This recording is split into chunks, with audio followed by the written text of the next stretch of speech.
Porque muitas vezes não é pensado a transição do jogador de base para o profissional. Ele é posto lá muitas vezes por necessidade ou por uma emergência, mas nada é pensado assim, não, peraí, vamos trazer um exemplo que eu vou dar aqui, vamos trazer o Rômulo, subiu, vamos preparar o Rômulo para ele ser o zagueiro do Atlético. Pô, existe um investimento no Rômulo desde de sub-13, ele chegou no sub-13, geração do Savinho, geração 2004. Então, assim, é um menino que sempre se destacou nas categorias, seleção de base e tudo. Por que sumiu agora? É uma pergunta que muito atleticano faz. Por quê? Porque assim, porque hoje... Me fala como é que é pra cabeça do jogador, Anderson. Porque o Rômulo, ele chega, ele sobe, por exemplo, tratando do caso dele individualmente. Sim. Ele sobe a aproveitar de algumas partidas, depois ele simplesmente volta. Sim, e vou te falar... A jogar na base. É um pouco complicado, eu acho, pra cabeça da pessoa, né? Por isso que eu falo assim, não existe um pensamento, um planejamento para isso. Isso não pode acontecer. Para você isso é um erro? Eu acho um erro. Pode acontecer do jogador jogar e não performar? Pode. Mas isso não pode ser sempre. Porque, eu vou te falar, qual que foi o processo de formação, de transição do Bruninho, que hoje está fora, até agora fez 3 gols no último jogo. Eu vi o Bruninho jogar a Série B. Eu, como treinador, estava no Vila, né, eu joguei contra o Bruninho. Ele no Juventude, ele performou.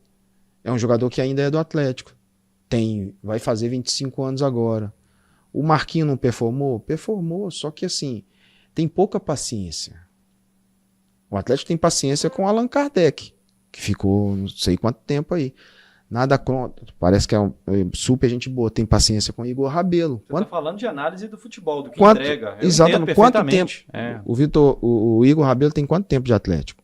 5 anos, né? Para 6 anos de Atlético, se eu não me engano. Vai pegar a minutagem dele, quantos jogos ele jogou nesse... Então assim... E o Rômulo, para você, tem potencial para ser titular do Galo?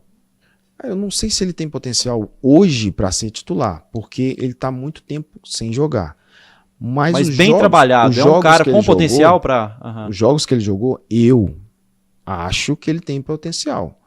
Logicamente que é um garoto, ele ainda o processo dele não terminou. Por isso que eu acho que o processo de transição ele é importante, assim como um sub-23, ele é importante. Todo mundo vê isso como um gasto. Eu não acho como um gasto. Gasto, você pega o atleta, desde lá o Vitinho agora saiu, né? Sim. Teve poucas oportunidades.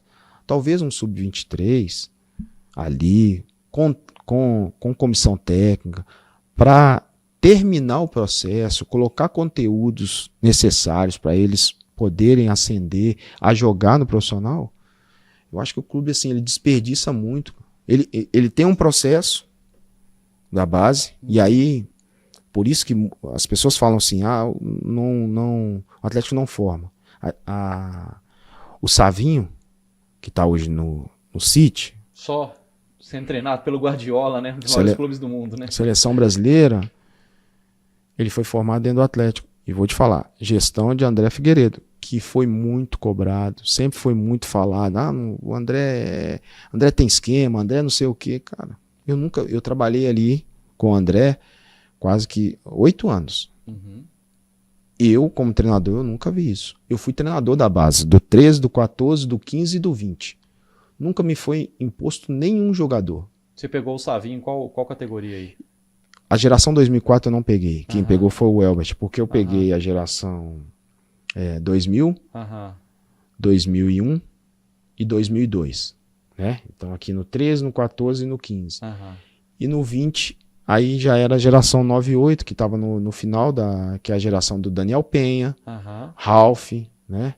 Eu peguei 98, 99 e 2000 de novo, que é a que eu iniciei no 13. Então essa geração 2004 eu não peguei, mas eu acompanhei muito, porque elas eram sempre uma geração abaixo. É igual assim, pelo olhar clínico que vocês têm, né?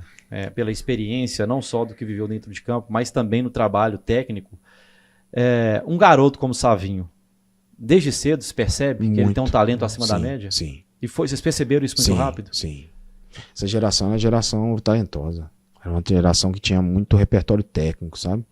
Porque tem gerações que são gerações que tem um ou outro força, tem uns que vão ajudar a formar outros, mas essa geração do Savinho é uma geração muito talentosa. Tinha o Ian, um talento muito grande.